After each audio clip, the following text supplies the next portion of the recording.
This video is built from open source intelligence, satellite imagery, flight tracking data, and statements from Ukrainian and Western defense sources. Some claims below are disputed and cannot be independently verified. This story starts with a building, not a battle. On the night of March 8, 2024, drones flew deep into Russian airspace and hit an aircraft plant in Taganrog. Not a runway, not a base, but a repair shop. Inside one hangar sat a Beriev A-50 mid-repair. It costs around $330 million. Russia has fewer than 10 left that can fly, and the production line that built it closed when the Soviet Union did. But Russia sent it in anyway, to a facility Western intelligence had already flagged as vital. So here's the question. Why risk one of your rarest assets somewhere your enemy can already see? The A-50 is a flying radar station. It sits high over the battlefield and tracks aircraft, missiles, and drones from hundreds of kilometers away, then feeds that picture to fighter jets and air defense crews on the ground. Without it, Russian fighters are flying half-blind. With it, they see Ukrainian aircraft taking off before Ukrainian radar even knows the Russians are watching. That's the value. Now the three costs, because this video separates them every time. Unit cost is the price tag, $330 million, confirmed when a different A-50 was damaged in a drone attack in Belarus back in February 2023. Replacement cost is different. It's what it takes to build or convert another one, and right now that number is close to infinite because Russia hasn't produced a new A-50 airframe since 1992. Operational cost is the hardest one. It's what happens to the rest of the fleet every time you fly, repair, or move one of these planes, because losing even a single unit shrinks a fleet that was already too small to begin with. Keep that ratio in your head. Every section that follows is going to shrink one side of it. There's also a reason replacement cost is so high, and it isn't just money. Analysts at the Atlantic Council have pointed out that the A-50U's electronics rely on hardware built by Intel and other Western manufacturers, components now blocked from sale to Russia under sanctions, and the war has drained the specialists who understand this equipment. Some of the engineers who built these radar systems have left the country since 2022. You can sanction a part, but you can't sanction knowledge that's already left the country. Losing both at the same time is what actually happened here. So going into this war, Russia already knew a lost A-50 was gone for good. But knowing that didn't stop the losses from starting. February 2023.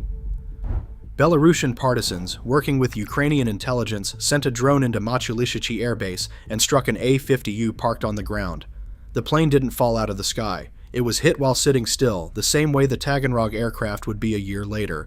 This is the detail that matters. Russia learned in 2023 that its rarest aircraft were vulnerable on the ground, not just in the air. But the fleet was small enough and the war urgent enough that grounding every A-50 for safety wasn't an option Moscow could afford either. Therefore, the planes kept flying, and that decision set up everything that came next. January 14, 2024. An A-50U goes down over the Sea of Azov. All 15 crew are killed. UK intelligence later confirmed a mid-air explosion. Reports from Ukrainian and Western analysts describe a coordinated deception. A Ukrainian S-300 radar switched on just long enough to draw the Russian plane toward the coast, then a Patriot battery fired and shut down before it could be located. 6 weeks later, on February 23rd, a second A-50U went down in almost the same stretch of water, this time reportedly to an S-200 missile. Here's the cost most people miss. A flight crew of 5 can be replaced fast. Any IL-76 pilot can be trained to fly an A-50 in about 2 months, according to Ukrainian aviation experts. But the 10 to 11 specialists who sit at the radar stations in the back of the plane take years to train. Russia didn't just lose 2 aircraft in 6 weeks, it lost 2 decades worth of institutional knowledge sitting in those seats. But the response to these losses is what actually explains the rest of this story. UK intelligence noted that the very next A-50 deployed after the January shootdown flew only over Russian territory, never near the front. Moscow had gotten the message. Keep the planes further back. Before the hangar, it is worth answering the obvious question. Why does Russia not just build replacements? Because the factory that could do that stopped in 1992. The Soviet Union produced somewhere between 30 and 42 A-50 airframes total, and when it collapsed, so did the production line. Most of those airframes have since been retired or scrapped. A handful were sold to India. What is left in Russian service today all traces back to that same finite, decades-old batch of hulls. Russia's state aircraft manufacturer has floated restarting serial production more than once, and as of late 2025, that decision was still delayed. Meanwhile, a planned successor, the A-100, has spent years in testing without reaching frontline service. So the fleet Russia is fighting this war with is, quite literally, the same fleet the Soviet Union left behind. Which brings us back to Taganrog. If flying the A-50 near Ukraine was getting too dangerous, the logical move was to pull damaged units back to the one facility in Russia equipped to repair them. TNTK Beriev in Taganrog is the only plant that services the A-50 fleet. British intelligence has described it as strategically vital, the same complex that maintains Russia's long-range bombers and tests the A-50's would-be successor, the A-100. That is exactly why the hangar was a target worth watching. You cannot hide a building's coordinates, and a facility that repairs a fleet this small does not get to move. On the night of March 8th, drones struck the plant. Satellite images published afterward showed damage to two large structures that were reportedly used to shelter A-50 early warning aircraft during deep maintenance. A source inside Ukraine's HUR told journalists that at least one A-50 was damaged in the strike. Russian officials publicly claimed the attack was repelled and that only one worker was hurt while clearing debris. Both things get reported because neither side has published proof that settles it. What isn't in dispute is the location. The building that got hit is the one linked in open-source reporting to A-50 repair work, at a moment when British intelligence had already flagged the site's importance publicly weeks earlier. A working A-50 is a threat in the air. A damaged A-50 in a hangar is something else. It's motionless at a fixed address for as long as repairs take, and Russia only has one building on Earth that can do those repairs. The aircraft's value isn't just its price tag, it's the fact that Moscow cannot quickly build, convert, or even fix another one anywhere else. That gap between value and replaceability turns downtime into the single most dangerous phase of this aircraft's life. The pattern didn't stop at Taganrog.